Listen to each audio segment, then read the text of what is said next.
before I do the intro, I'm going to hit you with a fun fact, and then I'll do the intro. How does that sound? I love fun facts. So before we hit record, we were talking about books that we maybe don't finish. Yeah. And I was like, oh, there was a movie I almost didn't finish recently. I watched chapters 2 and 3 of The Strangers. No. I sure did. Oh Hi. my God. Welcome to Never Show the Monster. I'm Kelly Attaway. I'm shocked. I'm Chelsea Hollander. Yep. And I've got tales to tell. Holy shit. Yeah. First of all, we're back. Probably. Hopefully. Hopefully. But yeah, I specifically watched them because I knew we were going to record, and I was like, just as a little treat, little treat for Chelsea, I'm going to finish out the series. Thank you. I'm not going to watch them. I refuse to. Nor should you. How much do you know about them? I'm just going to give you second and third. I know nothing, and they came out really quickly, one after the other. Right? Somebody was like, "Oh, the third one, it was just in theaters," and I was like, "Fuck! Did the second one come out?" I'm sure it did, and I was just like, "Oh, okay." But that's similar to the movie we're talking about today because 28 Years and Bone Temple right after each other. Right after each other. Yeah. Yeah. Yeah. Crazy. Yeah. Burying the lead, or is what I did. Today we will be covering the 28 Units of Time franchise. Beautiful. Units of Time later, I suppose, franchise. No, true. But yeah, I just wanted to tell you about The Strangers real quick. Please. So Strangers, all three movies are like, it's basically one long movie. They all the events happen right after each other. I actually kind of liked the third one. Oh, okay. Second one, I have no memories of, except for being like, man, am I prepared to commit to this bit? I was like, I already bought my ticket to see the third one tomorrow, so I should watch the second one. But damn, I don't want to finish it. Oh God, did you rewatch the first one to get you? Because I remember the guy and there was fog, and it just seemed like a very bad set. And that's all I remember. Oh, and her in a hospital. She ended up in a hospital. She wakes up in the hospital. There's, so we had hypothesized that like the whole town was in on it. And that's kind of true. Okay, good to know. Like not the whole town knew everything that was going on, but we get some background as to like how the killing started, which did we need that? Should we have just left it as like weird and they just doing their thing? Yeah. We don't, it makes it less scary knowing motive. Right? Like the iconic line from the original Strangers is, why are you doing this? Because you were home. Yeah. And that's like what's so chilling about it. So to dive into the backstory, I see why it was made. Like I appreciate that there, money. And I appreciate that there's an appetite for background info. Okay. And I feel like even in like early episodes of Never Show the Monster, I bet we complained about movies that don't fill in the backstory. But I think that we've evolved to allow it to not exist. Yeah. And more than just allowing it, but like sort of liking living in that unknown space. Not to like tie it back to our episode of what we're actually talking about. Yeah. I have like very strong feelings about how the format of the Stories of the 28 Days series has been. And that's kind of part of it, is just like you're sitting in a smaller story. Yeah. And just existing in it. And I think that that's kind of, I don't know, that's nicer. I like being plopped into the middle of things sometimes. Especially when it's super character driven, which great segue into the films that we're actually discussing today. Sorry. We can go back to Strangers because I do want to hear the end. Oh, sure. I can tell you the ending real quick. Yeah, sure. No, I want it.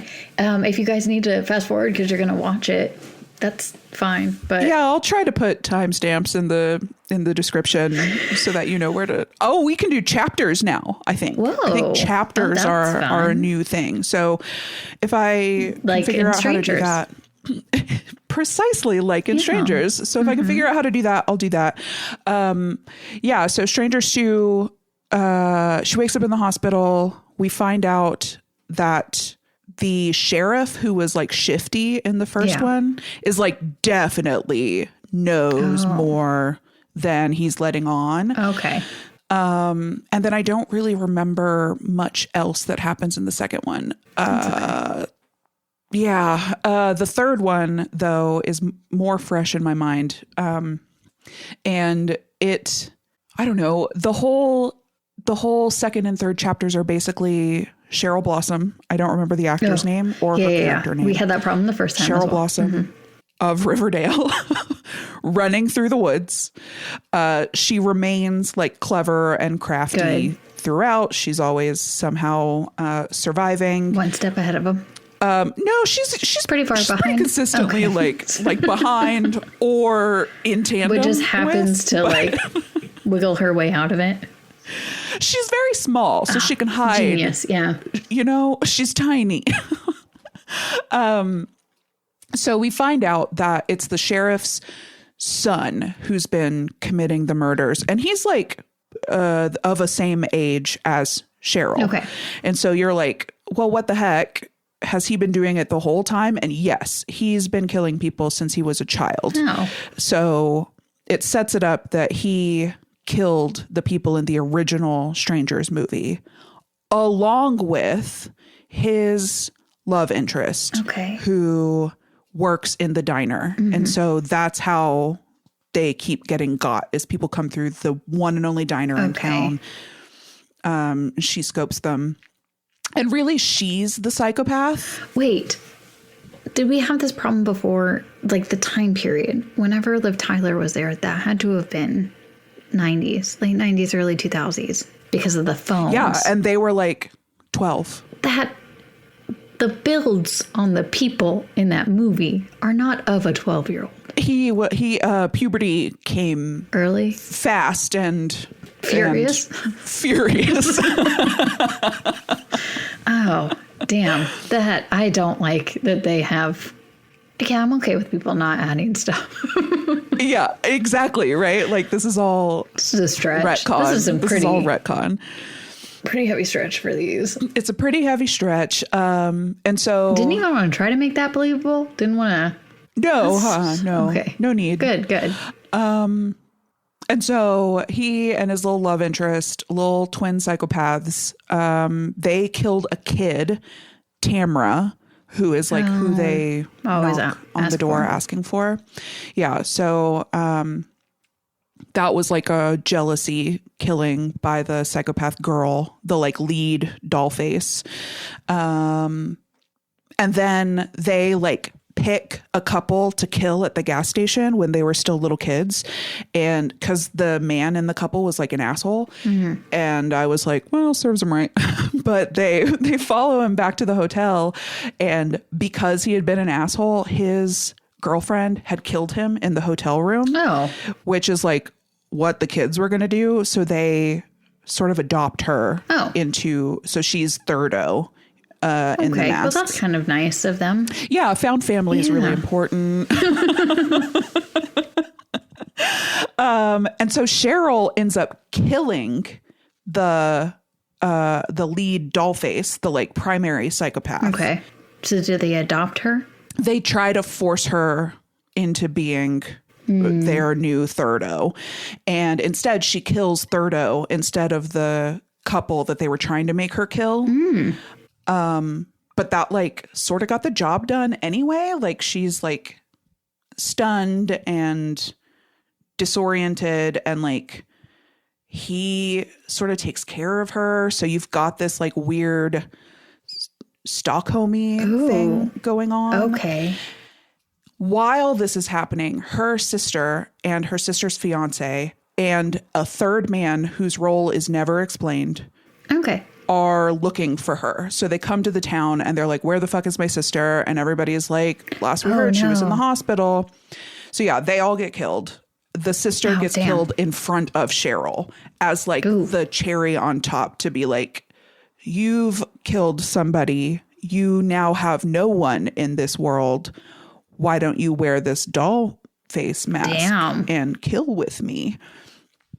And she escapes. She gets away and she like takes her sister's body and is leaving town. She has a truck. She's leaving town. And then she's like, no, he can't get away with it. So she goes back and you think she wants to kill him. And she gets he's got like a bunker, or I guess but everybody's dead. So they get into, she tracks them to this bunker, kills the sheriff dad who's been hiding bodies this whole time. And then she finds this weird shrine to the dead girlfriend. It's like candles and pictures of them as kids and as our age. Okay. And she's like sort of dazedly looking around, and then the guy shows up and she's like, I have nothing left but you. And so they embrace, and he's like clearly like struggling with like, she murdered everyone and he's like, I murdered everybody that you had. You murdered everything that I had. And then she stabs him and he dies. Oh, good. Yeah, she used her feminine wiles to lure him into a false sense of security. Love that for her. Also, that actor through the whole thing reminded me of somebody that I slept with in my past. And I was like, I'm feeling very confused. Oh, was it someone famous? No, I don't think so. Oh, well, I don't know. I didn't know him. When I say famous, I mean, was he in an episode of Supernatural? Yeah. Exactly. That's why I said no and then corrected because you'll probably know him. You'll probably recognize him. Huh. I don't. But he has been in a lot of stuff. Oh, good for him. Yeah. I feel like he did a good job. Okay, but yeah, those movies are bad. I mean, you made me want to watch. Sorry. Oh, damn. I liked you'll recall though that I didn't mind the first one because I went into it assuming it was going to be slop. Yeah. And I think that I carried that feeling with me into the second and third ones. So my expectations would be in the trash. Yeah. My expectations were low. Yeah. The only way to go is up. But yeah, I didn't hate the third one. Now that I'm thinking about it, they do sort of set it up for more because she leaves with his burlap mask. And like as he's dying, I think it's good that we don't. Yeah, I agree. And I think that these were not successful enough for that to happen. Oh, that's anytime soon. That is the pits for the person who created this, whose name I do not know. See our episode on Strangers Chapter 1 for that information. We have more information on that. Yeah. So the like last lines of the movie are him going, like as he's dying, he's like, "You're just like me now." And she makes sure he's dead and then says, "Maybe." And then we see her leaving through the woods, not in the direction of the functioning truck that she drove in with. She's just going to walk into the woods, I guess. To find someone to murder. That's sort of the implication. Like maybe she's going back to town to like seek her revenge on the rest of everybody. But it feels like it's a lot of murder and self-defense. Well, I guess it's not self-defense. I feel like I would need to murder them because you don't know if they're going to come after you. Yeah, and she was pretty pissed that they killed her sister and her sister's fiance, who... Not good. Well, just clearly gay. Like there was no chemistry. Was that the other guy? Them. No.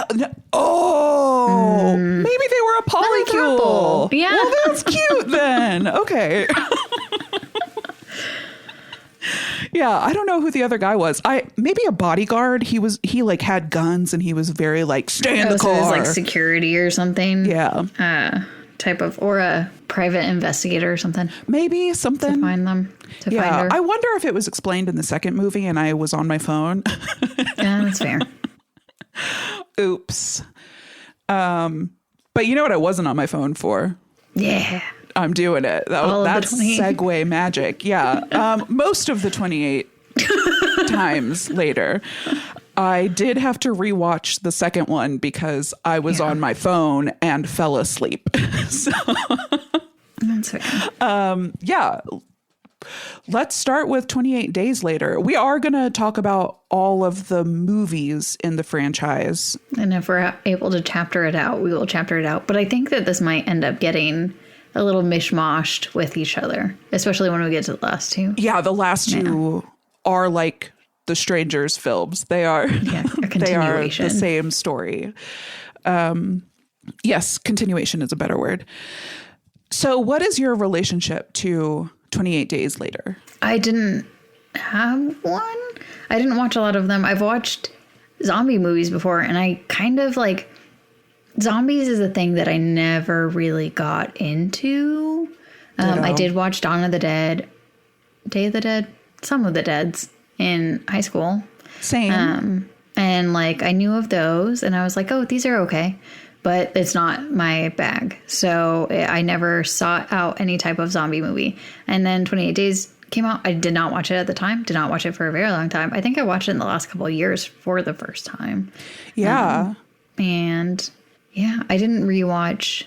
I rewatched it in June of last year. Mm-hmm. And then I watched 28 Weeks Later on a plane. That's probably the best way to watch 28 Weeks Later. It is, because it's not the best one of the four.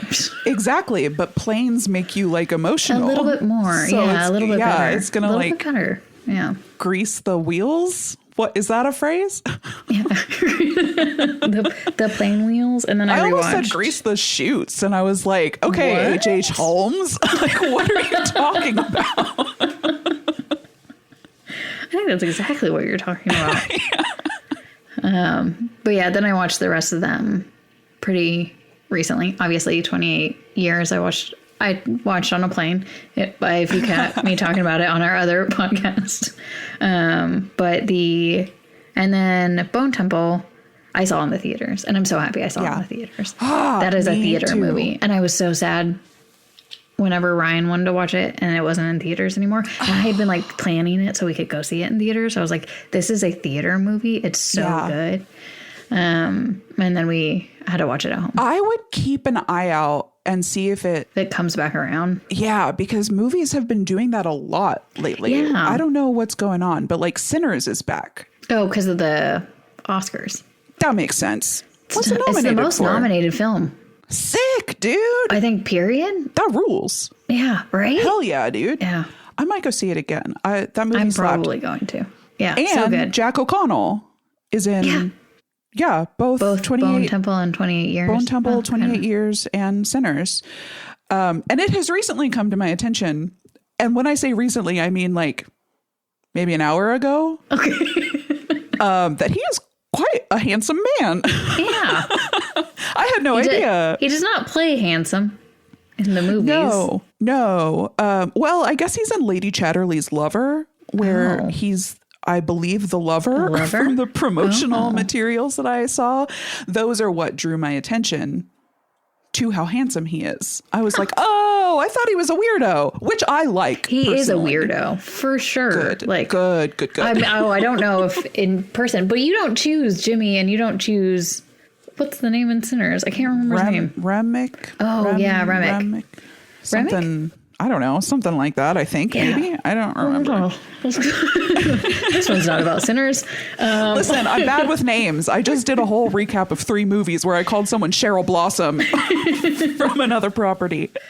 But you don't choose those roles and be a normal dude. That's so true. He's like... and you don't do them so well and be a normal dude. Yeah, you can't be normal and play Jimmy. And if you are... That's weirder. That's weirder. Like, what are you hiding? Yeah, that's Speaking of scary. Grease shoots, like, what is in your basement? Yeah. Well, what is your background on the 28 units of time? What do you say, right? Like the 28, I guess just the 28 Days Later franchise. The 28s. Oh, yeah, the 28s. No, we can't say 28 days because that one movie with Sandra Bullock. With Sandy B. Mm-hmm. Yeah. My relationship was similar to yours. I have never been a big zombies guy, like, which is surprising given my love for Dead and Breakfast. I think that the only, like, I couldn't even name the zombie movies I've seen. And the ones I have seen were like, oh, there's nothing else on TV and I'm in a hotel type situations. And I have lived my life since 2002, or probably since sometime later than that, thinking that I had seen 28 Days Later. That's fair. I hadn't. It kind of like cements in your head as something because of its existence. Yeah, it's a cultural iconography at this point. And I love Danny Boyle, so it didn't make sense to not have been seen. Right. And like 2002, I'm a middle schooler. I live by the movie theater they just built. Like, how did I miss? Oh, because it's rated R. Yeah, that's fair. And I was 12. Yeah, makes sense. Yeah. Okay. That tracks. Yeah, I thought that I had seen it. And as I started watching it, here's when I knew that I had not seen it. Oh, God. Obviously, I know that Cillian Murphy is Irish. Obviously, I know that. Yeah. Mm-hmm. And then there's a scene where he's just woken up in the hospital and there's a shot from sort of down a hallway and we see him at the other end, and in between us is a phone bank where all the phones are swinging. Mm-hmm. And I was like, damn, this looks British as hell.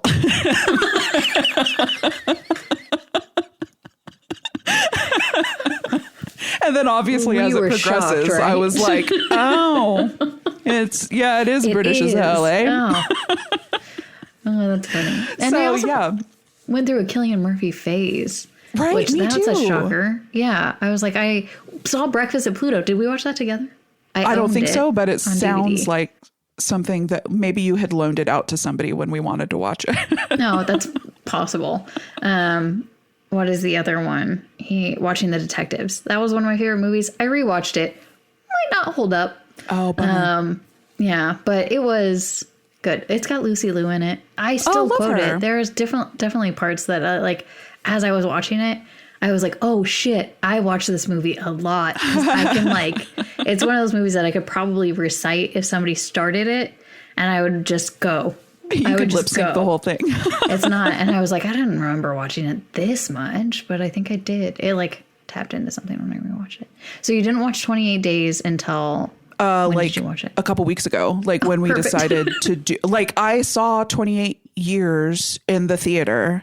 And so I went into that. I went to see it at the Alamo, and before the movie, they were playing like interviews and clips from 28 weeks later. And I was like, yeah, this is familiar. Like I've seen this. I assume I've seen 28 Days Later. I was like, rage virus, yada, yada. Yeah. Like I get it. Vaguely get it. Because that's all zombie movies felt the same at that point. Yeah. At least to us. Yeah. And I'm sure that that's like super offensive to so many zombie connoisseurs. I'm sure they're like, I mean, how dare you? We're learning. We're learning. We were not there before, but we're late bloomers. We're late zoomers. That's not right. We're not zoomers. Maybe if we add the B, zoomers. Zombers. That's better. Oh, it's not good. Infected? No, I don't like that. Oh, yeah. Gross. Scratch it from the record. I guess I hadn't seen it at all. I now know that 28 Days Later was like the first fast zombie movie. Mm-hmm. And the first like virus zombie. So not paranormal, not Living Dead zombies, but like they're still people zombies, which is that what like Walking Dead is? I don't even know. I'm still not a zombies guy. No, they walk. Thanks. No, you're so right. Were they fast zombies or slow ones? Or were they supernatural zombies? I can't remember how they came to be. It doesn't really matter since that's not what we're talking about. We are talking about zombies though, so that's fair. There was a did you do any research on 28 Days later? Yes. Oh, okay. I was going to say, because the rage virus was based off of Ebola. Mm-hmm. Yeah. And it was, he just did a bunch of new things with it. It's hemorrhagic. It is. You're right. It is hemorrhagic. That is one of the things it is. Before we get too far into it, I just want to run through credits for 28 Days Later. So this came out in 2002, directed by Danny Boyle, as previously mentioned, written by Alex Garland, who hadn't really done movies before. Oh, what had he done before? He was TV like shows? a comic book writer. Oh, and fun. So there are, I don't know that he wrote them, but there are like auxiliary graphic novels and comics to the 28 Days Later universe.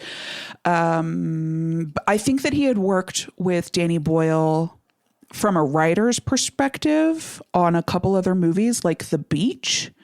Oh, yeah. But I think that this was his first, supposed to be Ewan McGregor. In 28, but they were, or in The Beach. In The Beach. And so that's what started the rift. And so Ewan McGregor didn't do 28 Days Later. Yeah. Which is, I'm happy about. I guess, I'm super happy.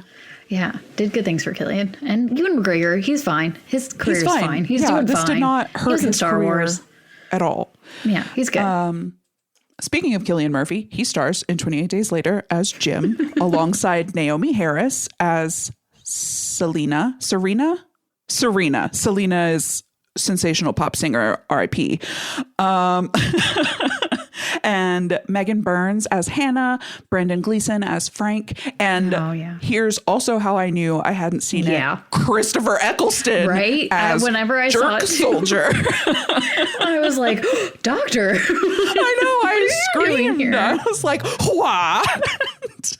Oh, and he's playing a bad guy. Yes. Yeah. When he was playing a villain, I was like, God, the man is so talented. Yeah, he did such a good job. And he was so smarmy and gross and awful in this movie. And like with just enough veneer over it, you know, to not to mask it entirely. He did a great job. Yes. And I want to talk a lot more about that, but I want to bring back this old segment. Would you care to guess the tagline? Oh, of the movie? I have 3. Is it like Who Are the Real Monsters or something? That would be appropriate. Oh, but no. But no. There's one that I think that you absolutely could guess, and the other 2. No. Outrun them. Something about running away, going faster. Think about the name of the movie. 28 Days Later. Yeah. I don't know. The days are numbered. Oh, God. That's the guessable one. That's a funny one. I like that. And then the primary one, I think, was his fear began when he woke up alone. His terror began when he realized he wasn't. Yeah. That's a fun one. That's a fun one. Yeah, that's a fun one. And then be thankful for everything, for soon there will be nothing. Ooh. Bad one, in my opinion. I agree. Second one, clear winner. First one, gold. And this movie only had a budget of $8 million and it grossed $80 million. Nice. Yeah, dude. Oh, that's awesome. Which is crazy because they had to shut down parts of London to film it. Yeah. So there were the 2 big scenes where they had to shut stuff down was the one with the windmills in the background, the M1, and the roads are just empty. And then the other one is it called Piccadilly Circus? I have no idea. I don't know. It's the iconic street. I've walked over it. It's a bridge and you can see the Ferris wheel in the background and Big Ben. And they had to shut things down in the wee hours of the morning. Not the wee hours, like the sun was up, but before the city got going. And apparently, I guess there wasn't a terrible fee for that. It seemed like officials were on board to help because they could do it so fast. Oh, good. Because this is like the first movie, like big feature film to be filmed on digital cameras. Oh, yeah. But not like the big digital cameras that you think of for like high budget movies today. They were just like consumer grade digital cameras, which is why it's so grainy, and like that works great for the film in terms of aesthetic, but also this practical reason. Like if they had been using film cameras, they wouldn't have been able to shut things down for 10 minutes and get the shot. It would have been like hours, and that wouldn't have panned out, which is crazy. And when I started the movie just a few weeks ago, I was like, is this what movies look like in 2002? You're like, well, home movies. Home movies. Yeah. I watched an interview with Danny Boyle, and he was saying like nobody would accept something like this today. Like a stunt like this today of using consumer grade, like delivering this level of quality that's so inferior. Nobody would invest in that. Now, they did use consumer grade stuff for the 28 Years Later movies. Yeah, I didn't know. Oh, yes. Yeah, but it's like iPhones and still professional lenses. Yeah. You disagree? You think? No, I do. I think that people would invest. Well, you would have to have a compelling story with it.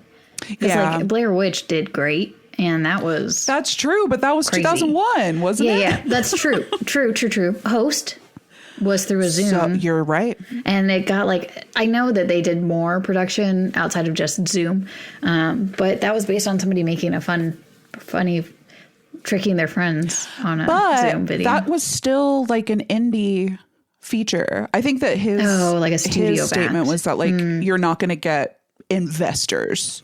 I think if you can create like a scene and pitch it. I think you're right. And show how well it can be done. I feel like people might be a little hungrier for something different, that studios are willing to get behind it because they want the next big thing. And lately we haven't really, I say that, we totally have had really good movies. And I'm like, I'm just going to black out all of them. I know. But I think that speaks to your point. Like, we have been getting more non-franchise, like independent creators getting to make big movies, like Weapons, like Barbarian, from this one director. We're both struggling to come up with alternatives. Oh, what was that one? Skinamarink. But I guess that didn't have a huge that was release. Super independent, but it also looked like shit. So that's a great one to reference. Mm-hmm. And it was super recent. So that was just a couple years ago. No, there's tons, but you're right. People are hungrier for alternative, more original stories. Yeah, even if it's done through a different, like, Unfriended. Such a good. Which is not what we said. The shit out of it. But this is one that we go back to quite often. That we loved it. I think about it all the time. Yeah. So one of the taglines you guessed was that, like, who's the real monster, right? Mm-hmm. Which is a theme throughout all of these movies. Mm-hmm. That the rage virus doesn't make people evil. It instead, like, boosts a quality that's within us all. Mm.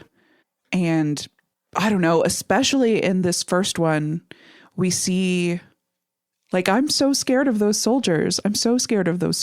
Yeah. I'm way more scared of the soldiers than I am of zombies. Yeah. Especially as a lady.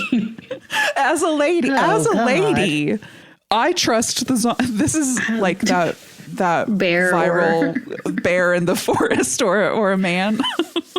Zombie. Every time. Yeah. At least they'll turn me fast, you know? Yeah. Yeah. So for those of you, we didn't even do like a synopsis of the movie because we assume that this is so culturally known, but zombie movie, Cillian Murphy, Jim, wakes up 28 days after this rage virus infects the island of the UK. And do you like how I cleared my throat into the microphone? It's beautiful. Thanks. And he has to sort of figure out where all the people go. Was it the rapture or what the heck? Very quickly discovers that there are rage virus zombies, though nobody uses that word. Meets up with Selena and a guy named Mark who gets infected very quickly, and Selena kills him ruthlessly, rightfully so. And they eventually find another pair of survivors, Frank and his daughter Hannah, and they have been hearing a recorded broadcast on repeat, claiming to have found the solution to infection with a location to go to. And so their little group of 4 travel to this location. A little taxi. Yeah, they get a black cab, which aren't black cabs like the sketchy ones in England. Oh, I have no idea. I feel like I remember that them being like the shadier ones, but I don't know. Listeners, write in noshowmonster@gmail.com or nevershowthemonster@gmail.com. That's a great question. What is? I don't know. We do this every time. We do this every time. It's no show. No show at noshowmonster@gmail.com. I should just go ahead and get the other one. If it exists. I think I went for the other. I think I tried to get the other one first. And then I had to move over to no show. But maybe not. Okay. We'll see. That sucks. We should start writing letters to nevershowthemonster@gmail.com. Just being like, hey. We miss you. Oh. Is this us from another timeline? Yeah. So unfortunately, they do not find the answer to infection. Instead, they find a group of soldiers who are weird from the get-go. Like, they have an infected captured in the back garden, chained up, and the commanding officer like wears his formal attire to dinner, like his formal uniform to dinner. Like, it's very like Little Dictator coded. Oh yeah. Like, he's very, and even the fact that they've set up camp in like a posh manor house. Oh, yeah, exactly. Like, it's very like, I couldn't be successful before the outbreak, but now I can like play pretend. Oh yeah. Ooh. It's, you know, like, it's got this like make believe, like playing dress up quality to it. At least it did to me. And we quickly discover, after some soldiers are being real gross, Christopher Eccleston admits to Jim that he promised his group of 8 soldiers women. And so that's what the broadcast is about. Like, we're specifically trying to get women in here. And he couches it as like, there is no future without women, and the men need hope to think about the future. But that's not what it's about. No. That's not what it's about. They're just horny. Yeah. And they're gross. They're horny and gross. And so immediately Selena and Hannah are in danger. Jim tries to protect them, as well as another of the soldiers. And Eccleston basically orders their execution.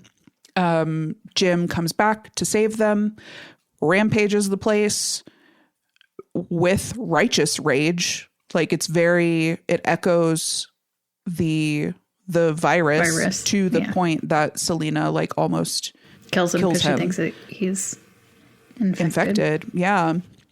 Because he did just like brutally kill a dude. Yeah.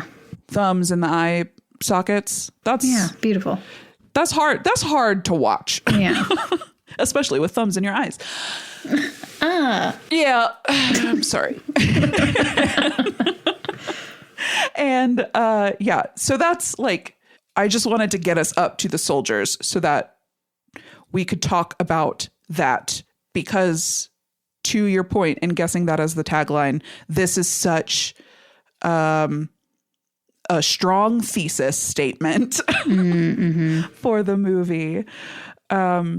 What did you think about them having an infected chained up in the back? I'm trying to think, because it was a while ago that I watched it. So I'm trying to think of what my initial thoughts are and not just how I feel now. Because I'm like, well, it can be used for like, no, not really can't be used for protection. It'd be more of a liability than protection. Agreed. And they weren't treating it well. Right.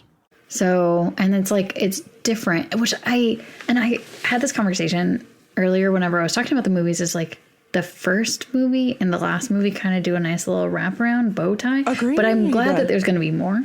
But it does, like, I was like, oh, it's like I was trying to describe it. I was like, oh, you have the conclusion sentence referencing the first one. And I feel like that happened in Bone Temple. And like, it's bookended. That's kind of like the opposite of what happens. And it's just like, I don't know. The last one does feel very not like kind of similar to the first one. And it just like, but in such a different way.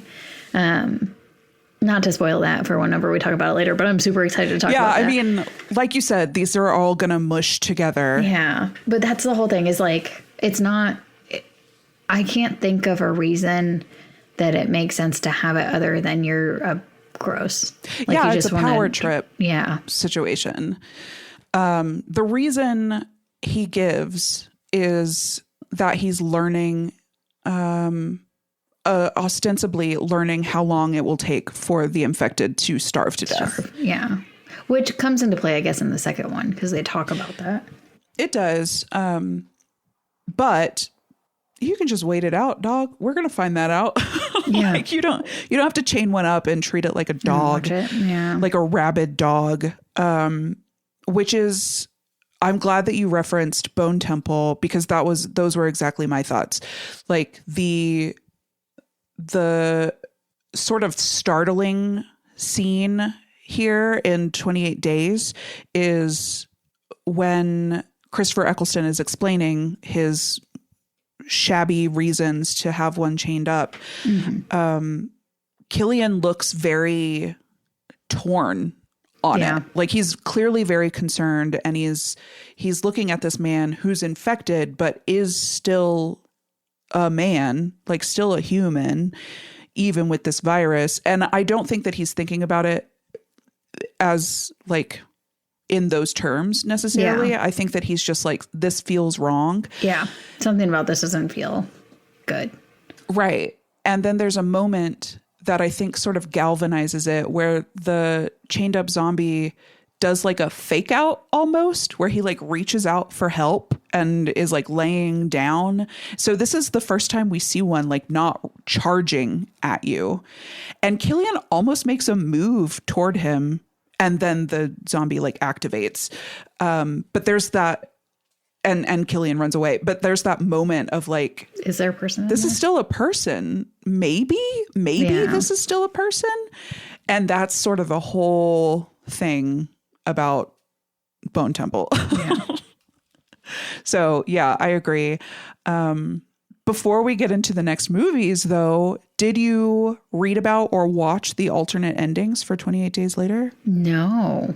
Dude, there was a different ending to the movie originally. Whoa. Like, it was released with a different ending. Oh, what? And it's a fucking bummer, dog. It sucks. But it didn't test well, so now we have the ending that we have. Precisely. Okay. That is exactly what happened. People were like, the ending was a huge bummer. And Danny Boyle was like, you're right. And you've already been through so much throughout the movie. So the original filmed ending, it's at the end of the movie, as we've seen it, Jim gets shot by Christopher Eccleston. And Hannah, Jim, and Selena escape. And do you like how I'm just going to flip between Killian and Jim? Yeah, it's fine. Everyone knows. Everyone however understands. I feel, just moment to moment. So they like leave the weird manor house, go to the hospital. They revive Jim, and then we jump 28 more days in time to see them living in a little cottage and trying to hail a plane. And in the original ending, he gets shot in the belly and they go to the hospital and they can't save him. And Jim just dies. And the movie ends with Selena and Hannah like glumly walking out of the hospital. And people were like, yes, one, bummed that Jim died, but two, because he died, they felt so hopeless. They were like, well, that's a certain death for Selena and Hannah. Like there is no hope at the end of this movie. So it's just like stressful and depressing is how it tested. And then they were like, okay, well, maybe we can tack on this ending at the cottage, which was just Selena and Hannah. So still Jim died, but we tack on this like more hopeful and that still wasn't loved. And so they, redid it again. And they had to scrounge up more money to do this. Like, they were out of money when they released the first film, and we have the bummer ending, and people were so bummed that the studio was like, shit, yeah, okay, here's a little more. Oh, geez, I didn't know Make that happier. Oh. And there is a whole other alternate ending that wasn't ever filmed. Okay. It was just storyboarded. And so I watched a YouTube video of the storyboards and somebody like explaining what was happening.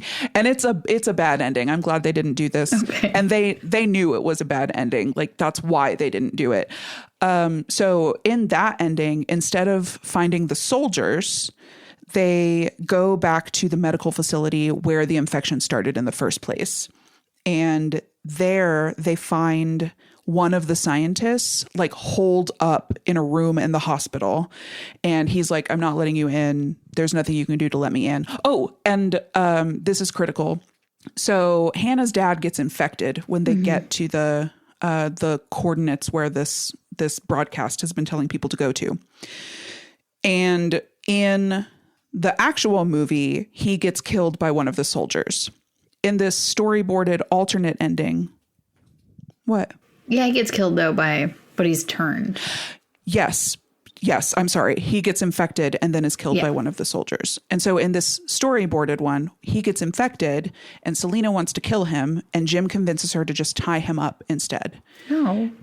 Because he feels for Hannah. Yeah. He's like, we can't kill this guy in front of his daughter, and maybe there's a solution, which is why we go back to the medical facility.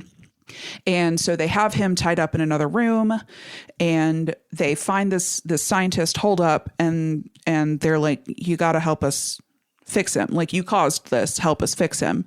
And he's like, no, under no circumstances. And there's like there's an emotional arc where Jim tells him his whole life story, trying to like humanize him. Because the doctor is like, don't even tell me your name. I don't want to know your name. And Jim's like, I'm Jim. I don't want to know your name. Jim. And he starts guessing the scientist's name, and he like attributes a name to him, James, which I thought was poignant because that's Jim is short for James. So he like builds this connection, and eventually the scientist is like, okay, there is a way to save him, but the way you do it is you replace all of his blood with good blood. And so they do like a blood test, and Jim is the only one who matches. So they swap their bloods, and then Jim is infected. Aww. But Frank survives. So Jim sacrifices himself. But yeah, pretty quickly that falls apart because like a single drop of blood is enough to infect you. Yeah. So like, if they don't get it all out. Right. So like, do you flush all of the blood and then like run a saline solution through? And then I was watching another YouTube video and the guy made a joke about how like they could just trade off. Like Frank gets a week where he's healthy and then you swap their bloods again. Oh God, yeah. And then Killian is good like for a week. The substance. Do you think that that's what inspired it? They just watched the alternative ending and they were like, yeah, I think so. We can they do were this. like, ooh, good idea. Genius. Oh God. So yeah, that one got nixed pretty quickly, but it was fun to watch the story. If I can find the video again, I'll put it in the description below. I liked that they had the idea and I liked that they were going somewhere with it. But yeah, it just feels completely implausible. Yeah. Yep. So Agreed. I'm glad that they didn't do it. But very creative. Interesting. But yeah. But no. Doesn't work. Yeah. Oh, I'm glad that you knew those. Yeah, I had a lot of fun watching a ton of YouTube videos about this, including some behind the scenes from the original DVD where they interviewed like pathogen experts. Oh. And this was 2002, 2003. And most of them were like, yeah, we're totally due for a global pandemic. Any day now, that's going to happen. And one of them was like, nope, that's never going to happen. That's not going to happen. At least he had the sense to be like, however, if you had asked me 20 years ago if AIDS, HIV would have happened, I would have said no. So anything could happen. Oh, good. Okay. And I'm glad you understood. Yeah. Yeah. So watching it post-COVID, I was like, damn. You were wrong, sir. Damn. But at least you understood it, probably. At least you understood. And at least all these other ones, these other scientists expected it. Yeah. Ugh. Jesus.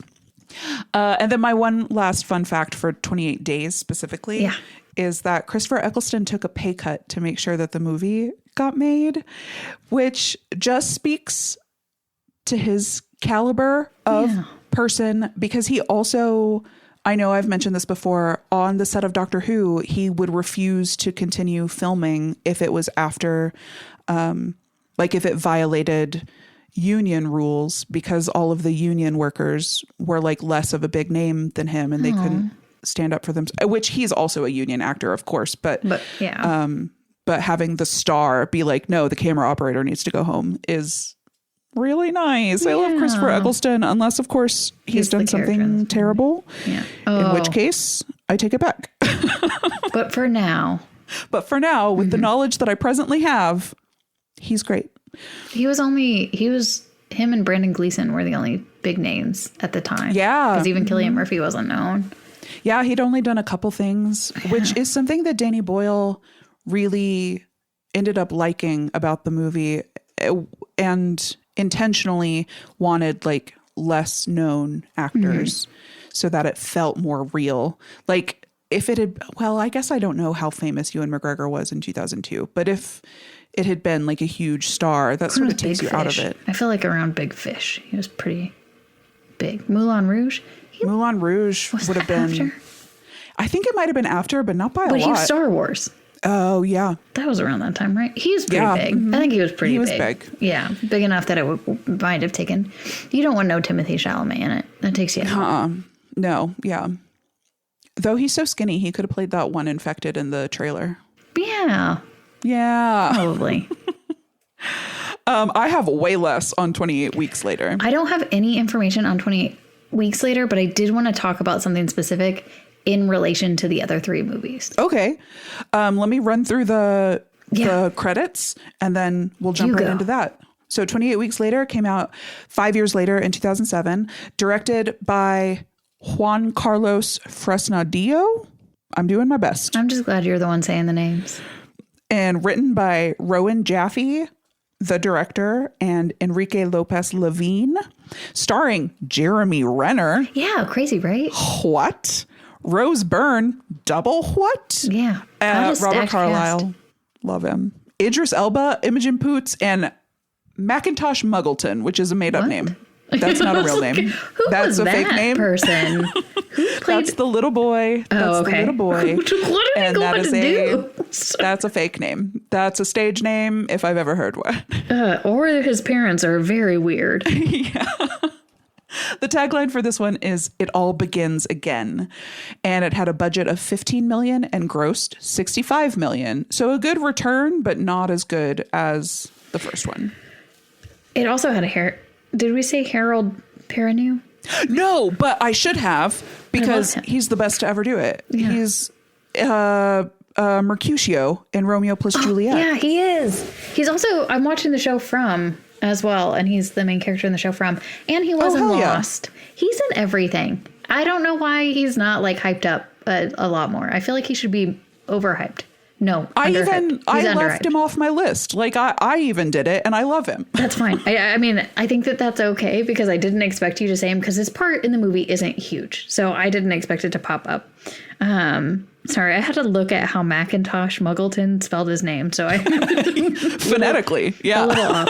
I do know that in the movie they had decided specifically, or Danny Boyle wanted a new director to do it, and he wanted them not to be British, because he wanted it to have everything new, like a new vision. Which it did. Yeah. It feels very different. Very different. And how I feel about this movie, I did love the cast. And I liked pieces of it.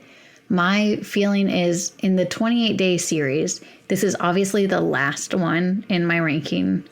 100%. By a lot. And it's not, I might have liked it if it were a standalone movie, but the reason that I like the 28 series is because they're like pocket stories. Like, it's not a big world ending, world starting. It's not like but this one, there's too much at stake. And like, it just didn't feel, it felt like it was about the world and not about like these characters. And to your point, this is like a character story. Like, all these are about the characters.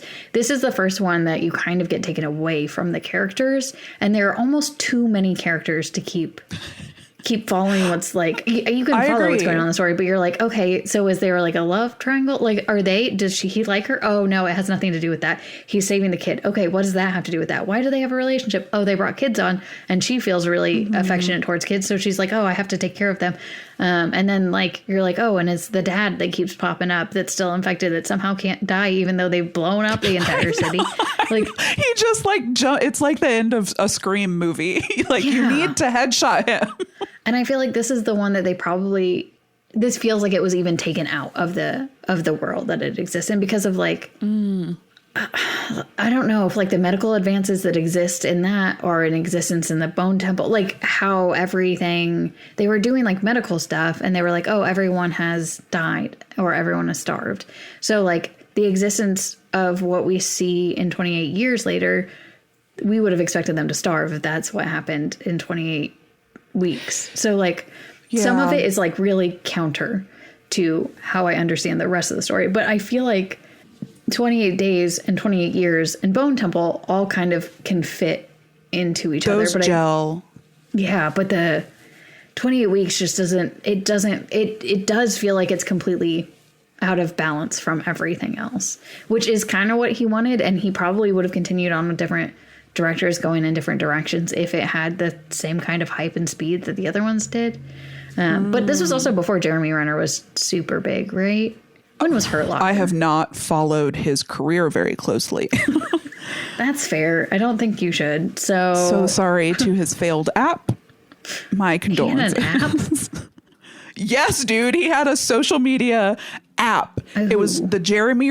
How do you not know this? It was his name? It was like the Renner app. Oh. And it was social media for Renner heads, I guess. Oh, well, It was very short-lived. It was very short-lived. Weird. So like he built one just around like, here's for my fans to get together and talk about me. That's fucked up. That's my understanding. I don't like that at all. No, it's weird. It's like cultish, right? Yeah, it's weird. Not a fan. It's either cultish or like delusional. Yeah.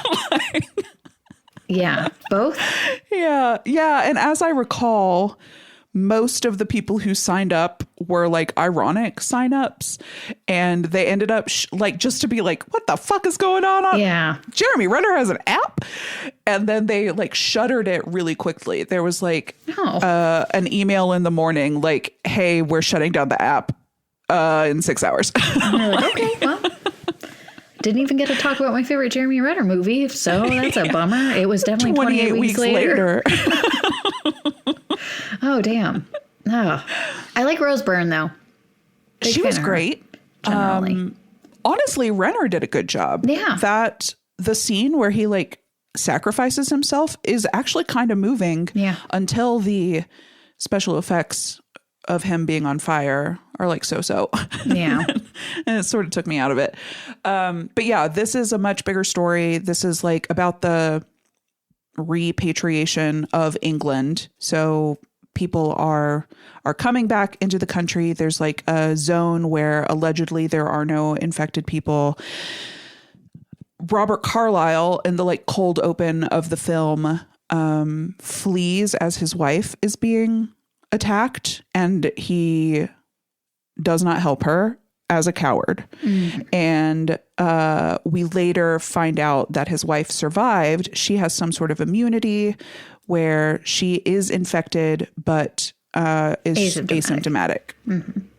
And we find out that her son has the same immunity, and so that's part of why Rose Byrne is so set on like she wanted to protect the kids no matter what, but she was like, their lives are so valuable. But she never told them that their lives were so valuable, so no one fucking knew. No, and then like Renner just tells Mercutio, you got to get these kids and to he doesn't the mainland. Tell them why. He just says they're important, and then he's like, if I'm Mercutio, kids. I'm like, absolutely not. No, this is no. Yeah, this is a very like, I mean, I guess if we're talking Romeo plus Juliet, that is a very Shakespearean miscommunication. That's fair. Okay, like, okay, I'm back in now. Just tell people what's happening. Yeah. So yeah, the little kid gets his immunity from his mother and gets his infection from his father. Very poetic ? Yeah, I guess. I have two questions. Yeah. One, if your brother got bitten and starts running away from you because he knows he's about to like rage out, are you following him like his sister did? Or are you peacing out? Ooh. I know. I hate to put you on the spot like this. I mean, if he didn't start raging within like 5 minutes, he'd come find me. I think that that's a reasonable answer. Yeah, I think that you say like, yeah. Well, yeah, especially now that he's grown up. Yeah. But if he was like 9, a child, I'd be like, I mean, I don't know. You'd have to think fast. I'd be like, oh, go in there and I'll shut the door on you and then we'll wait. Yeah, we got to wait it out. Yeah. I almost feel like... Take a little precaution. Well, you got to take a precaution. Like, I'm not just running after him with no plan in this weird dark tunnel. I'm going to be like, stay within hearing distance. Shout if you're okay. And then my second question is not philosophical. It's just like literally what happened. So at the end of the movie, Mercutio takes these kids on the helicopter, and then we get a 28 days title card. So this is 28 weeks and 28 days later. The helicopter crashes. Then it is known that the helicopter crashes. I didn't know it was crashed. I thought it just showed that the helicopter was not functioning ATM. Okay. That either way, were we in the air for 28 days? Did we take a pit stop for 28 days? What I think happened was no one told the kid that his fucking saliva he doesn't know. Can infect people. So he just used like a water fountain. Well, I think that explains like what happened on the mainland, but I don't understand why the helicopter being down it's down in Paris problem. And France, mainland Europe hadn't been infected. Yes. Okay. I didn't realize that the plane was down in Paris. Yes. The way I watched it, these were like separate events. And I was like, okay. I thought it was down in Europe. Like they had made it to Europe. I think that that's true, but it's not downed until 28 days later. Because we get title card 28 days later, helicopter still in the sky, then helicopter not in sky. Oh, So I was like, what have we been doing? Where have we been? Oh, I don't know. I thought the thing that showed at the end for the helicopter was just the picture that you knew it was Mercutio's helicopter because it had the little thing that the kid. And that was the only indication it was his. I didn't remember the 28 days later part, but I remember it being. I accidentally watched the bottom last 4 minutes because I had watched it before. And then when I went to restart, I was like, okay, let's watch it. And so we watched the last 4 minutes at the beginning out. And so then when it got to it, I was like, okay, we already know. We bounced. Whoops. We out. Yeah. And I watched so many YouTube videos that maybe I'm misremembering things. Like maybe things are out of order in my head. I'll have to go back and listeners write in noshowmonster@gmail.com. What the heck happened at the end of this movie? But I feel like that doesn't fit with how it continues on. So that's also one of the things. It's like it may have made it to mainland Europe, but then they were able to extinguish it. Yeah. Yeah. There's a title card at the beginning of 28 years later that says like, got to mainland, we pushed it back is I believe what they said. And so it is still fits. Okay. Just England again that is infected and it's been quarantined. And in an interview with Alex Garland, he was like, yeah, when it got to Paris, they probably nuked Paris. Like, ooh, damn. Yeah. So it sounds like in his mind, at least, like that's not canon. That's just an interview. He's like, yeah, they were pretty brutal, ruthless, which I think is appropriate for the rage virus. Yeah. So yeah, 28 years later, 2025, we've got Danny Boyle and Alex Garland back as director and writer, respectively. Yay. Feels good. Feels so good. Starring Jodie Comer. Oh, beautiful Jodie Comer. Aaron Taylor Johnson, who, do we know him? What? Yeah. I don't know him. He's Quicksilver. He's also Kick-Ass. He's also, I was going to say something and I'm not sure if that's correct. He's married to a woman. Congrats. Mazel. That's where the Taylor Johnson comes from. His name was. Oh. She's older. Okay. And that's kind of. Is it troubling? Is it problematic? She's like much older, and she met him when he was like in his teens, and she was the director. I don't love of the movie he was in. So a lot of people don't feel great about it. Nowhere Boy. Okay. I knew the movie. I was like, it's Nowhere Boy, about John Lennon's first years, and the director was Sam Taylor Johnson. And at the time, I think he was like 17, 18, and she was like 40. Gross. Good to know. I say that she's probably in her mid-30s. Allegedly, we'll just throw in an allegedly to cover our bases. Okay, sounds good. But he's been in a lot of stuff. Okay, good. Everything I read about him, they say his name like he's well known, and I was like, I've never seen this name before in my life. He was in Nosferatu. He was bad in Nosferatu. Yeah. Yeah, okay, I do know him. Yeah. Okay. It also stars Ralph Fiennes and Alfie Williams as the little kid, Spike. The kid's great. The kid's great, yeah.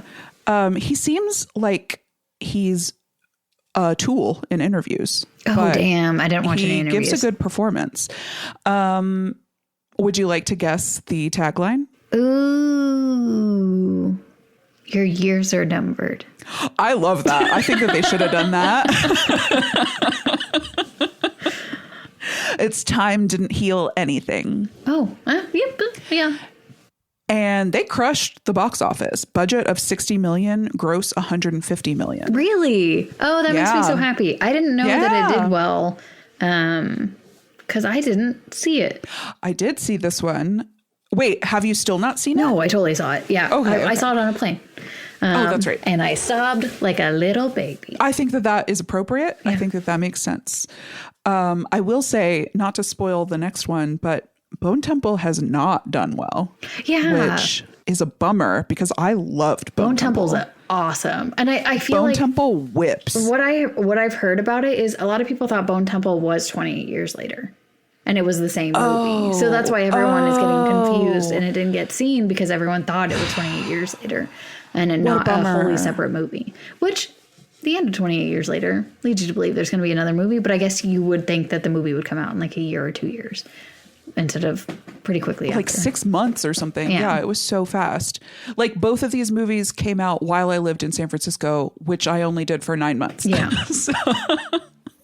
So yeah, this coming back, the franchise coming back in 2025 really makes a ton of sense, eh?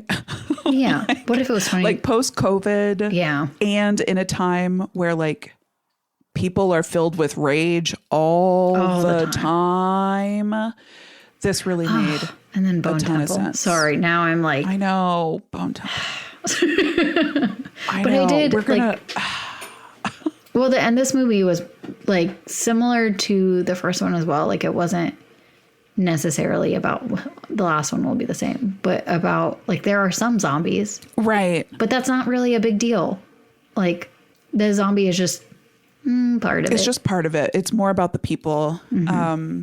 Yeah, this one starts off in just a little village. It feels very like wartime rationing, keep calm and carry on.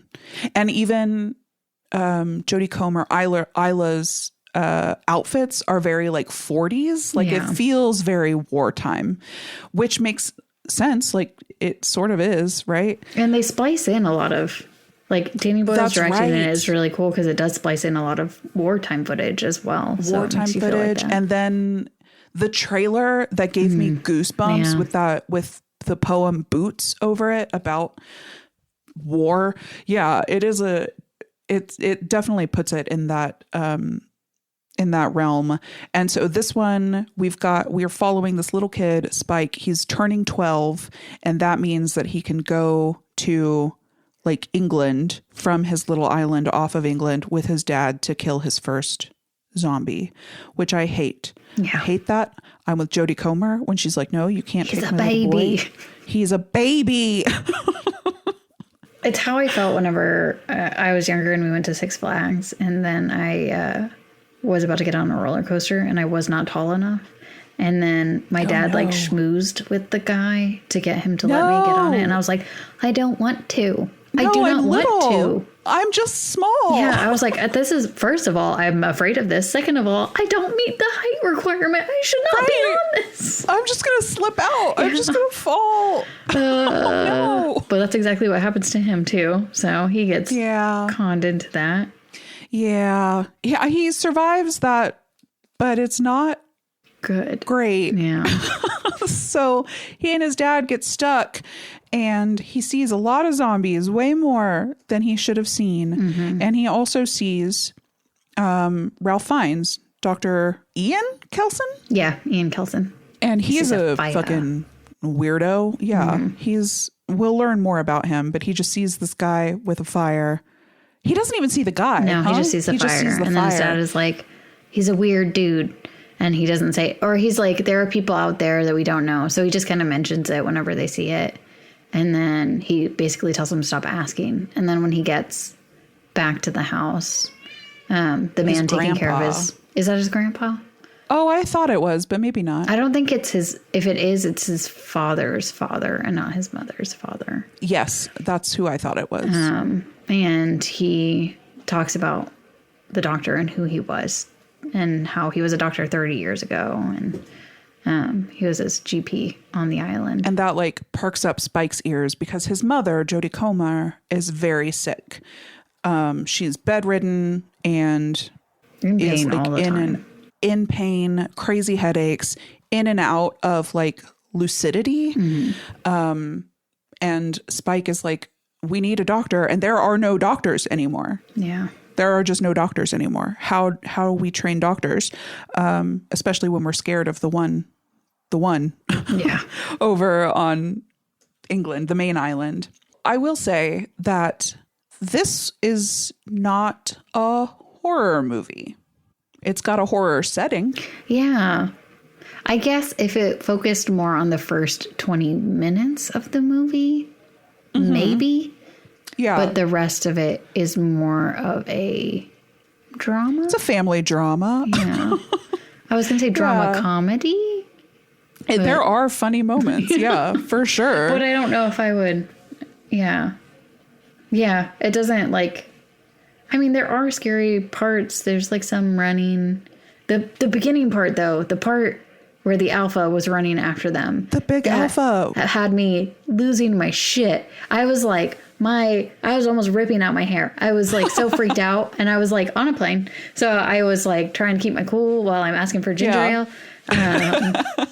But like, I was like not able to, I had to have been holding my breath or something, but I was freaking out because I was like, what's going to happen? Oh God. So like the first part of it's so intense. And then the second half is kind of just like a beautiful drama. It's just a beautiful drama. Yeah. It's a mother-son road trip.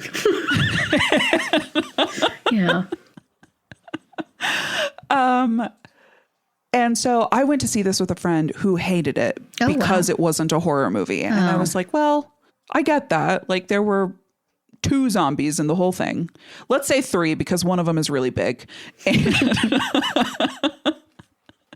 And I do understand the critique, and I sort of wondered if that was why Bone Temple didn't do as well at the box office. Oh, because people were worried it would be more of the same. It would be more like high drama. And I don't know. That's pure speculation on my part. I haven't read anything. I mean, it's possible, but Bone Temple was more.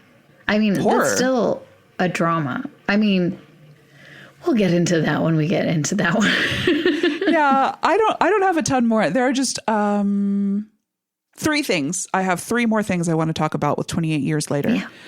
Yeah. 1, this was sort of a return to 28 Days Later in terms of using commercially available cameras.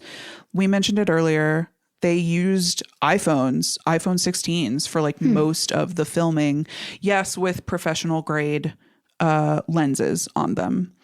And they did that for a lot of the same reasons that they used the home cameras in the first movie, was to be able to move quickly and deftly and not leave a huge fingerprint on the countryside where they were filming. Because it was really hard to find these beautiful landscapes that look untouched by man, because they should just be running wild after 28 years. And so it was hard to find fields of flowers or lush overgrown fields. And they didn't want to disturb them with big, heavy camera equipment. Yeah, that's so conscientious. Yeah. And so, they used really light rigs with iPhones. Huh. And then in addition to that, they built these rigs. Danny Boyle kept calling it the poor man's bullet time. Oh, good. These rigs with 10 cameras in an arc that can surround. And so that's how that can surround an actor. And so that's how they filmed those weird scenes where it's almost a 3D effect. We rotate around action. It's with these giant rigs of a million cameras that are synchronized in post. Oh, wow. Or I guess probably synchronized in filming, but I don't know. I'm not a camera guy. I watched a whole YouTube video by somebody who is a big camera guy. So they sure did. Yeah. He used that word. Absolutely. Perfect. He also was talking a lot about he's such a camera guy. This YouTube video that I watched, that he was not everything in the trailer looks like it was filmed with an iPhone, because the contrast between the lights and the darks is not what an iPhone can achieve. So he went down a rabbit hole of looking at behind the scenes stills, promotional stuff, trying to find what other camera they might have used. And so in this video, he's zooming in on promotional stills and being okay, this almost looks like this type of camera, but it doesn't have a microphone grill on the front. And I was like, this guy has an obsession and I am fucking here for it, dude. I don't understand what you're saying, but I love the passion. Damn. Oh. Yeah. And so apparently he figured it out.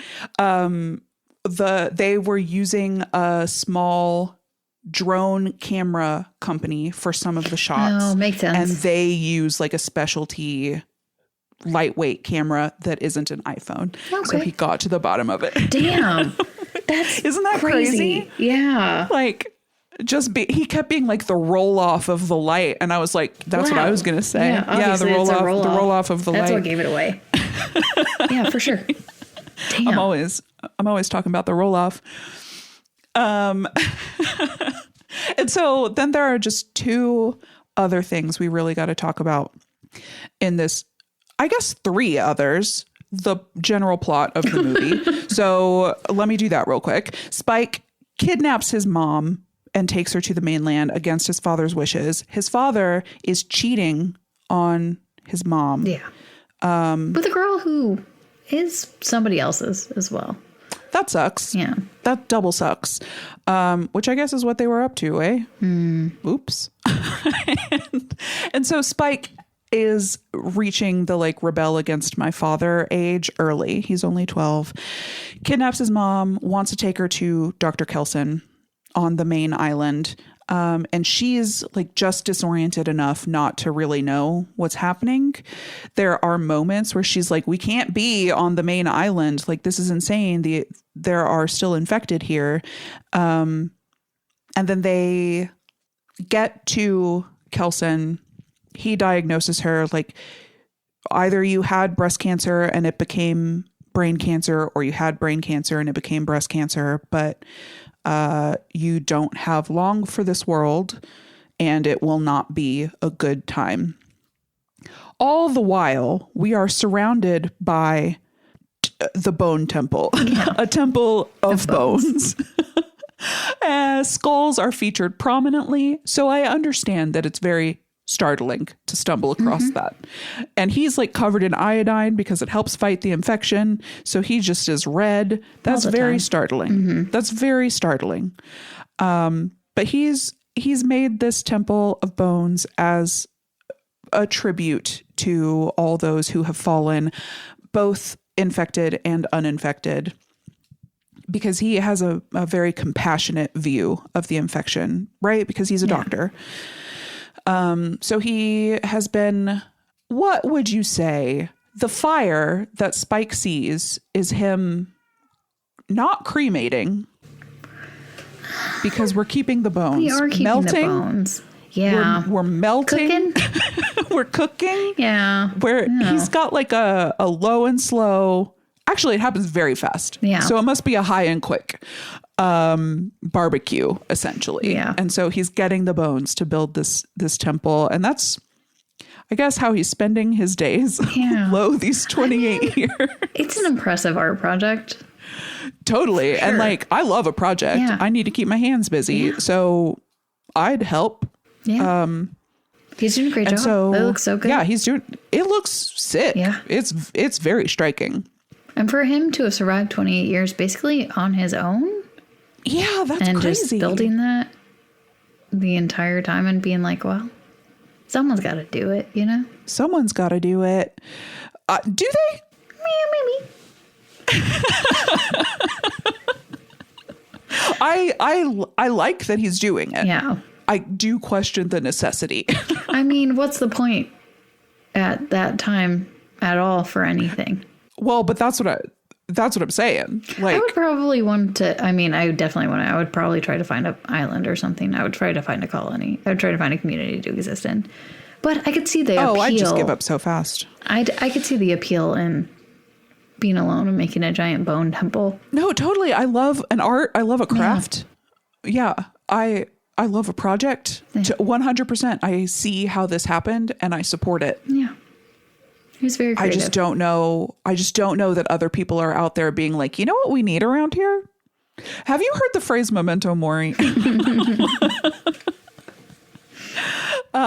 So yeah, that's that is most of the plot until, because Jodie Comer is not long for this world, she chooses to let, Dr. Kelson, he gives her a drug to kill her, with dignity, and he melts her body. Yep. I wish I had a better word for it. I think that's the only one we're being serious. Yeah. And he lets Spike place her skull atop one of the pillars of bones to honor her, and it's very beautiful. In its weirdness, it's very beautiful. And there's a baby. Then to describe what happens next, we got to talk about the baby. Yeah, there's a baby. An infected has a baby. But the baby's not infected. Exactly. Which I guess we see in 28 weeks later. We see that as a possibility. Okay, people being immune. And Dr. Kelson says something about like the magic of the placenta, which sure. Gross. Fine. I agree. Gross. I'm okay with them like ripping people's heads off with their spines attached. Yeah. But let's not talk about placenta, please. Placentas. Ew. And so this infected woman who is very pregnant and giving birth, Isla like helps her through it. Mother to mother, helps her like breathe and catches the baby. There is another character here. Eric, the Swede. The Swede, yeah. He's there for a little bit and then he gets his head ripped off. He gets got. Yeah. But yeah, this is a very controversial scene. I know people did not care for this. Oh, really? Baby. Yeah, people were like, this is unbelievable. That there would be a baby? No, that the infected woman would let Isla help her. I think birth. But I think it makes it believable because because of this movie and Bone Temple, like, you know that their receptors, there is something. Yes. Like, and then that's like, she's in so much pain. The receptors can't, like, they're focusing on that. It's like when you have, pain on something else. Like when you have a stomachache or you pinch your hand or something, like you're trying to put your pain somewhere else. So the pain in her brain is no longer in her brain. It's in her uterus. Placenta. Yeah. I know it's the coming placenta out of her. So what's hurt. Usually it's coming out of her, occupying her brain and causing all the rage and existing up there right now can't focus on that because of the baby coming out of her. Yeah. And I also think that like instincts are strong, especially in mothers. Yeah. And so like, even if you don't know consciously that you're like creating human life and that is sacred, I think that like there's an amount of instinct that's kicking in there as well. Mm-hmm. I don't really feel one way or the other about it. I just know that I did think that it was funny seeing the reaction online with people being like, zombie baby. No, baby not zombie. No, baby not zombie. Baby not zombie. That's sort of the point. I guess that the thing that, well, we're only seeing pocket stories. So this may have existed somewhere else where other people had babies.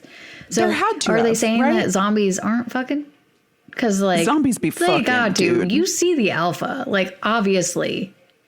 That ding dong. When I said there were 3 things to talk about, the third was the wieners. Yeah, for sure. Haven't seen one of those like that since your college days.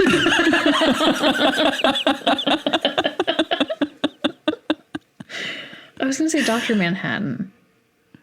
Oh, The Watchers. Yeah. No, is that what it's called? That's Watchmen. Yeah. Oh, no, The Watchers was different. That was not. Yeah. Watchmen. That was a blue one, if I'm remembering correctly. Yeah. I didn't ever watch it, but I, remember the cultural touchstone of the giant blue wiener. Yeah, big ding dongs in this movie. They were all prosthetic because there were, like, all of the nudity was prosthetic because there were children on set. Yeah, so it was all prosthetic. Okay. Yep. Does couldn't be full frontal. Yeah, I get that. How does that work? Like, how? I don't know.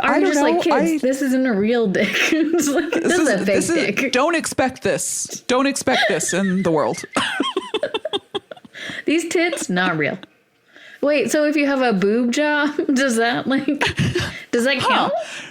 Because technically, is the nipple authentic? Well, the man nipple, I don't know.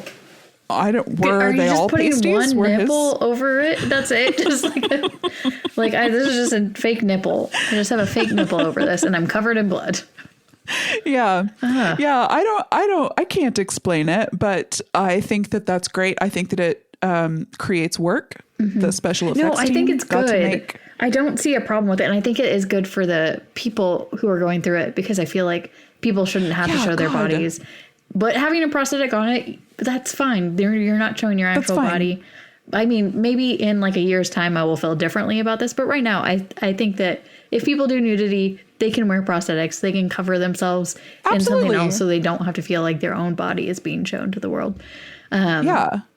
But I assumed it was for safety reasons. COVID protocol.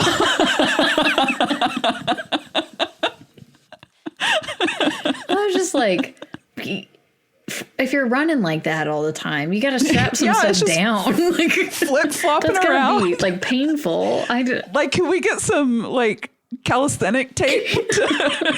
I'm sure, like, if you have a prosthetic on there, it's just, I mean, you might get bruises from it on your legs, but like, at least you're okay. But like, if it's your thing and it's just going like boobs running, that's painful. Yeah, you gotta hold them. Yeah, otherwise they hurt. Yeah. So I'm hoping the prosthetics give them a bit of a sports bra and can do that. I will say that in the behind the scenes footage for Samson, you can definitely tell that he's wearing undies. Good. So like he's secure. Do you think he had to tuck to make room for the prosthetic? Or I don't know. I know. I'm trying to I'm like, or is it like a pocket? Or is it like a pocket? But then you're still going to be flip-flopping around. But you have the underwear in the pocket. But like, there's a lot there. There's a lot of hair. So maybe there's like a pocket made with the hair. Yeah. It doesn't do a lot of zoom in to the dick. Which no. It's just wide shots. Yeah. It's just wide shots. Mm-hmm. Yeah. So there's a lot of ding dong screen time. Mm-hmm. But back to this baby. Spike takes the baby back to his little village on the auxiliary island, leaves like a passive aggressive note for his dad that's like, don't come looking for me. I'm on the island. I got to walk until I can't see the sea. This is a baby. Her name is Isla. Bye. And then the dad runs after him in the water. Oh, does he? Yeah. I went to the bathroom, and so I missed a moment. He runs back. They get the note, and then he runs out. And I assume he gets back fine. Yeah. Maybe he gets swept away. We don't know. He either gets got or he makes it back. Fifth? Yeah, maybe. Fifth. Yeah, sorry. How to number count. Sorry, 28 weeks. And so at the very end of this movie, infecteds come and Spike is in danger, and then the Jimmies appear. Yeah. This is just a weird gang of blondes in coordinating tracksuits, who are like gymnasticking around as they kill the infected. Definitely like little ninjas. Yeah. Little ninjas. It's very cool. And it like going through that whole movie, going through the emotional intensity of Spike having to say goodbye to his mother and then having to leave the baby and like going off on his own, and then that happening, like this that blew shift. my mind. I was like, what the fuck? What the fuck? Like the hands and the hair pulling happened the same as it did with the alpha. Yep. I was like, what is happening? Is this a different movie? I know this is the same character, but what the fuck is happening? Well, and especially, like I said, I had gotten up to go to the bathroom. So I come back to the fucking Jimmy's and I was like, what? I mean, it's not even like there's not a good segue to it. It doesn't slowly meander into it. It's just like, Jimmy. It just happens. Jimmy. Oh, God. Which brings us to the Bone Temple. And let me just run through the credits. So, came out this year, 2026. Director, Nia DaCosta, who did Candyman, the new Candyman. We love her. Writer Alex Garland is back. Stars Jack O'Connell, notable handsome man who I didn't know was handsome until after I watched this movie. Alfie Williams is back. Ralph Fiennes is back. Kai Kai? I don't know. Louis Perry, who plays Samson, is back. He's the one with the big ding dong in 28 Years Later. And the tagline for this is "Fear is the new faith," which is... Ooh. Yeah, it's good, right? That's a good one. Budget, $63 million. Gross, only $57 million. Oh, damn. Doesn't that suck? This movie whips, dude. It's so good. This movie's so fun. My notes, like my first note for this is I fucking love the Jimmies. Yeah. Like, they are crazy kooky. They are crazy. Yeah. The plot of this one, we follow this gang of Jimmies who have forced Spike to join their ranks after making him fight to the death one of the Jimmies. And he surprisingly wins, like totally by accident. Mm-hmm. And they are just traveling the countryside, torturing and killing anybody that they encounter. Calling it charity. And it's pretty gross. And they have different ways. It's really people. Gross. Mm-hmm. So this is like proper horror again. Yeah. Not even so much the zombies. It's this psychopath with his little gang of Jimmies. Is a nice conclusion, introduction. Like I didn't think there was going to be another one because it just felt like it was so full circle. I agree. I totally agree. Yeah, this felt like it ties right back into men are the real monster. Man. Yeah, man. As like mankind. Human. Yeah. Not boys. Although, debatable. So yeah, they are just torturing people. And this is like an adult man, Jimmy, what's his last name? Crystal. The Honorable Jimmy Crystal, whose dad is Old Nick Satan, and his little gang of youths. Fingers, who like the hand of Satan, the fingers on the hands of Satan. Or Floops Fooglies. Sorry. Huh? From Spy Kids. My bad. Oh. He has... Don't worry about it. That's a different... I should not have brought that up. Let's do that series next. Hey, it's Rodriguez, so... Tie-in. And so the story of the Jimmies runs parallel to the story of Dr. Kilson, who has been like slowly interacting with Samson, the big ding donged alpha, and like drugging him with morphine, which he's become addicted to because it gives him like quiet moments mind. Of peace. Yeah. And Dr. Kelson is very much trying to like reach the person who is Samson, not the alpha who is the infected. And he ultimately, his hypothesis is that it's not just a physical ailment, but a psychiatric one as well. So he ends up giving Samson like antipsychotics toward the end of the movie. And this like grants him clarity, and we see the person, the original person, who's for at least a brief period largely asymptomatic. Yep. So much so that other zombies don't think he's a zombie anymore. And I've got questions about that. That's a good question. I'm like, do you not? How is that? How do they tell? Yeah, how can they tell? How can they tell? How can they tell? I don't know. I saw that in one of the comic books that runs parallel to one of the earlier movies, that one of the hypotheses was that they could smell us because we use like soaps and perfumes and stuff. But that doesn't really hold up because survivors are like not using soaps and perfumes. No, like we're out in the We're being woods. Stinky stink. We're just as stinky. We're just as stinky as the infected. So that doesn't hold up for me, and certainly doesn't hold up here with psychiatric components. So I don't have an answer for that. Yeah, I'm not sure. That's like the one thing I left the movie with like a critique of. Yeah. Like that doesn't make sense to me. How could they tell?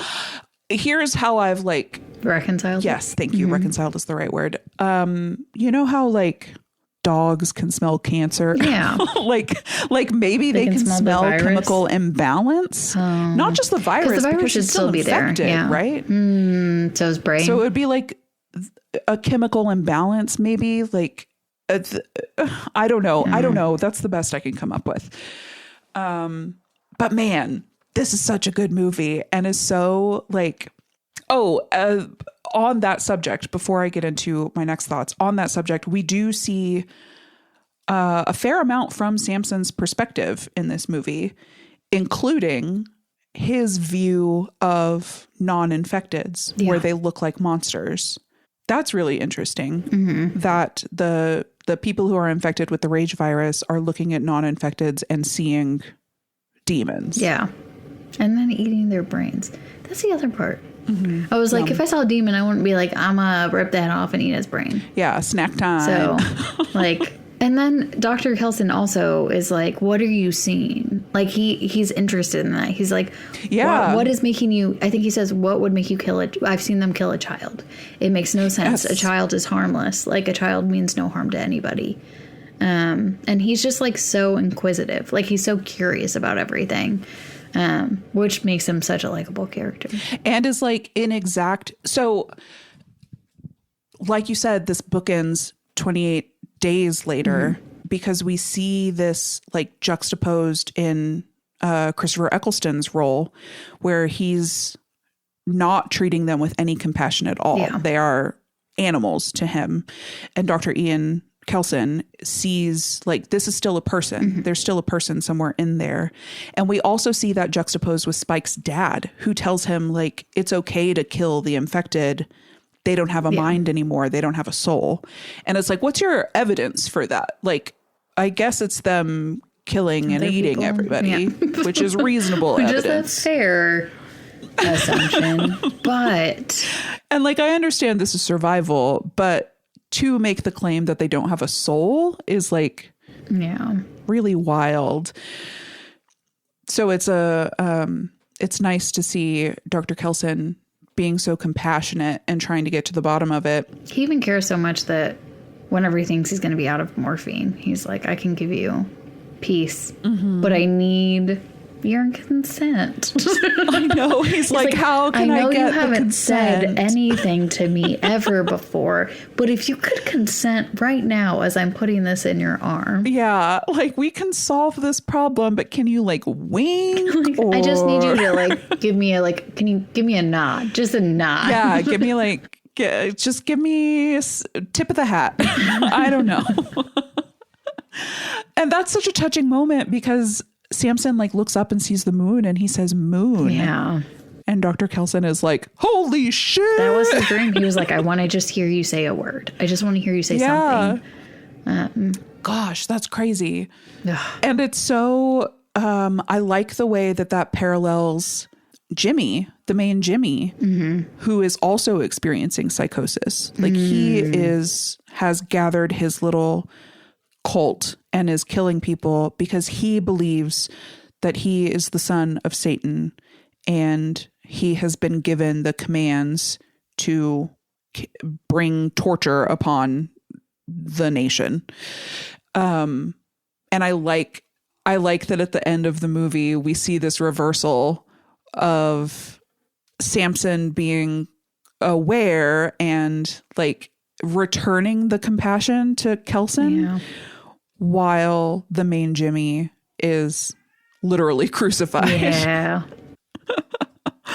Like, wow, this is such a like meditation on the nature of evil. Yeah. And like it's easy to say that the rage virus is evil, but it's not, right? Like it's neutral. It's like the people who created it, I think that you could say were evil. Yeah. But the people but maybe even not. There's a defense there too. Yeah. But yeah, the people who are infected aren't evil. A virus can't be evil. A virus doesn't think. And the Jimmies do think. Yeah. And they are evil. See, even that has become complicated to me. Well, because you see them at some point getting uncomfortable even with the stuff that they're doing. And they've been like, especially because they're kids. Yeah. And they're living in this crazy time. Like part of it is survival. They're being led by somebody who is legitimately experiencing psychosis. And so even though he is reveling in these horrible acts, I struggle to say that he is evil. He's sick, just like the infected. The kids are more of a struggle there because presumably they aren't psychotic. However, they are trying to survive. Yeah. And like people get lured into cults all the time. True. So it's all complicated. It's all complicated. Yeah. And the Jimmy, that's Kelly. Yeah. She seems to, she's just like, there's nothing else out there. I don't know what to tell you. Everything's bad. Like, she seems like she's seen some shit and she's like, well, everything's bad. So this is the only way. Yeah.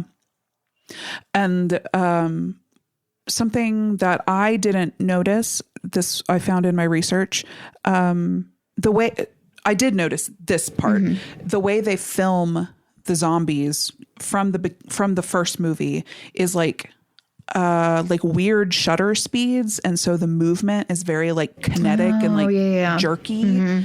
They film the Jimmies the same way. Oh. Yeah. Huh. Isn't that neat? That is neat. So it draws this parallel even further, which I'm sure I interpreted like the way I interpret most movies, ignorantly and and like by vibes, but I didn't like observe it consciously until somebody else pointed it out. Yeah, and it's also interesting between the two. Like you have the rage virus causing people to act so violently, like ripping heads off of bodies and like just ripping things to shred. But like the Jimmies, they take their time.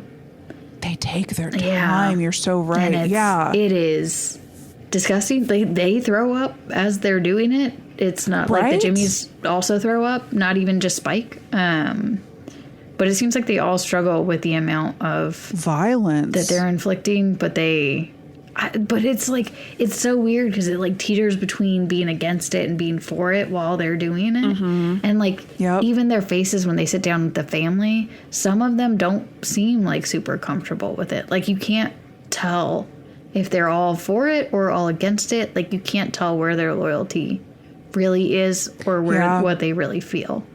Even up until the end, it still was like, I don't know which way this is going to go for any of these people. And I wonder if that's why they wear masks. Oh, yeah. To hide that sometimes confusion that they have. Or maybe it's just because that's scary. Yeah. That's scary. Oh, yeah. Yeah. Oof. You know what we got to talk about, though? Yeah. Yep. The musical number. So good. Best musical number I've seen in a movie in the last like 10, 15 years. Can't. Dude, it How whips. can you top that? Like moments in movie history. This will be in my like top 10 probably. Yeah. Yeah. Yeah, that's iconic. That's iconic. And can you imagine being the Jimmies? You've never heard seen any of it. a PA system before. You've never heard Black Sabbath before. And Kelson just blew, I don't know, MDMA into your face. I don't know what drug he blew into their face. Yeah, that was pretty good. I don't know what that was. So you're like fucked up. You're hearing metal music for the first time. You're a teen. Yeah. That's when metal music hits the hardest. This is the best moment of their lives. This is the best moment. It's not going to get any better than this. It's the greatest. They're like organically throwing up the like rock and roll hand sign. Like they've never seen it before. They don't know what it means, but they can feel it. Oh, so man.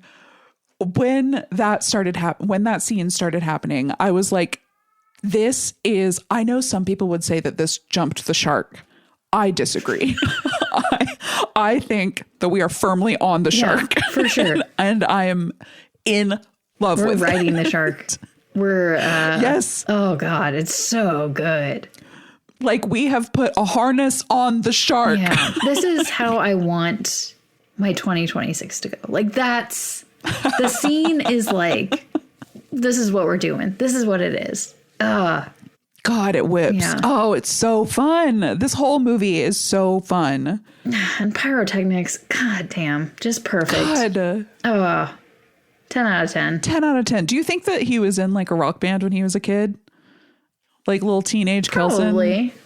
Yeah, I like to think so. He's a big music fan. Couldn't give that up. Yeah. Oh, yeah. I guess his wiener was probably a prosthetic too. I guess they're all prosthetics. Did we see his wiener? Yeah. In his little bunker. He like goes in one day. The reason I thought about it is because you said he is a fan of music. He goes to his little bunker and plays his like crank record player. I was like, did he play music with his dick? I don't remember. No, he just like went to bed. That makes sense. I do worry about the ventilation in that little thing down there, though. He would light candles, and I was like, I hope there's ventilation. Of course he would have ventilation.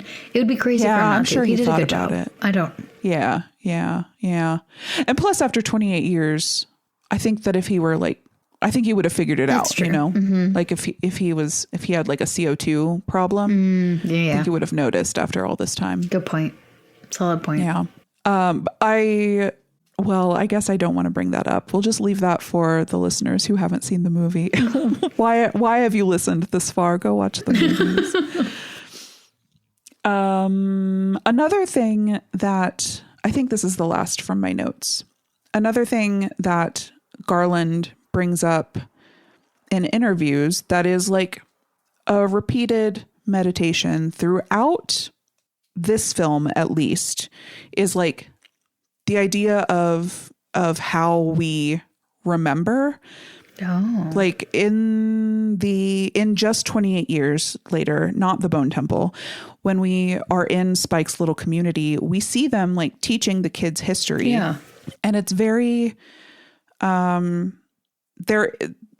what we don't see is them teaching like progressive thinking, like science and how do we advance. It's all very, here is our rich history and here's what we can look back to in comfort, rather, and like where we are now is the most advanced we'll be, is sort of the vibe. Oh, yeah. And then in Bone Temple, when Jimmy first meets Kelson, he ends up asking him like, what do you remember from before the infection? Yeah.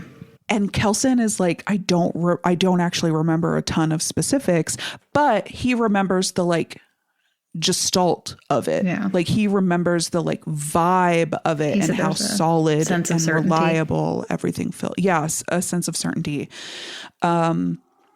Whereas Jimmy, who was so young when the infection started, doesn't remember the gestalt. He remembers these weird specifics, but like not well. Yeah. Like not correctly. Like he remembers his dad, who was a vicar, who probably was also suffering from psychosis, who like embraced the infection as demons, as like the end of times. And that's how Jimmy now thinks of him as the devil. He remembers that. No, everything's Teletubbies. But Teletubbies. He doesn't even say it correctly. Instead of Tubbies. So he like remembers everything a little off. And I think that that's like... Wasn't that... There was something that I was reading about how his character, who he focused on, was about like a pop star that was really big. Jimmy Savile, not a pop star. What? I don't know. Jimmy Savile... He was like a TV personality and for years. And after he died in like 2007 or so, if I'm remembering correctly, it came out that he was a pedophile and had harmed a lot of children. And so, yeah, that's another like this weird pop culture thing that he remembers and has clung to and has like made it his whole personality for him and all of his little fingers. But that like we never learned that in the real life 28 days later timeline. Like that's all that just never came out, I guess. Yeah. So it's this weird. Yeah, it's. I don't know. It's an interesting thought experiment about how we all remember things. And in an interview with Alex Garland, he was talking about this regressive thought process, like just thinking about the history of things and how we're sort of living through that now, like make America great again, like thinking about how things used to be, but you're not remembering it correctly. Yeah. Like you're cherry picking and misremembering. And the things that are great aren't the stuff that we're focusing on, like building community. We're just making division. It's fun. So I think that it's like a very prescient time. Prescient? Sure. Time for this for this franchise to come back. Yeah. Like it's a very appropriate, especially with COVID. Like it's very this was a good time to bring it back. And I'm so glad that they did. And I just hope that Bone Temple ends up getting its flowers because it's a fucking amazing movie. Agreed. If I had to, I'd probably do Bone Temple and then 28 Days. Ooh, I'm not going to fight it. I don't know that I'm going to agree with it, but I... On the same level? Yeah, they're twinning. Yeah, we'll twin it. And I might just say this because honestly, it is just that one musical number scene that I'm like, oh God, the musical number, it blows my mind that happened. And I was like, and I just like, I don't know. It was such a beautiful, and I love, and they're so very different. The movies are so very different. And it's just like, but it does just feel like it references the first one so much in such a beautiful way. Yes. And like, I'm just so astounded that this had such an arc. Agreed. It's so internally consistent, apart from 28 Weeks Later. And and like, but not monotonous. It's not one note. Yeah. Like we revisit the same themes, but we see them in such different and fresh ways as the movies progress. And that's really challenging. That's really hard to do. And they're crushing it. I'm very excited to see the third installment in the 28 Years Later trilogy. So it's a trilogy of trilogy. It's a trilogy. Try. We'll workshop it. Ooh. We've been talking a long time. We have. But they're good movies. We talked about 4 movies, so it makes sense. We did. This was actually short for us to talk about 4 movies. Honestly, we talked about 6 movies because I told you about The Strangers. You did. 2 entire chapters. Damn. Whoops.